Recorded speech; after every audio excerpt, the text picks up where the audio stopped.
दादी जान, बस आप माफ कर दें मुझे।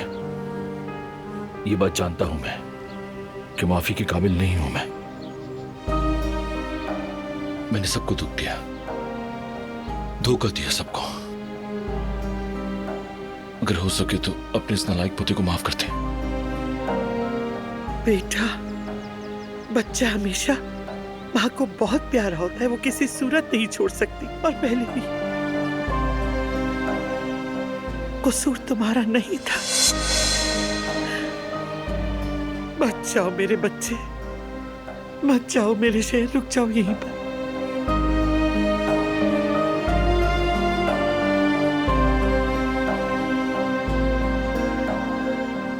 हमें जाना ही होगा।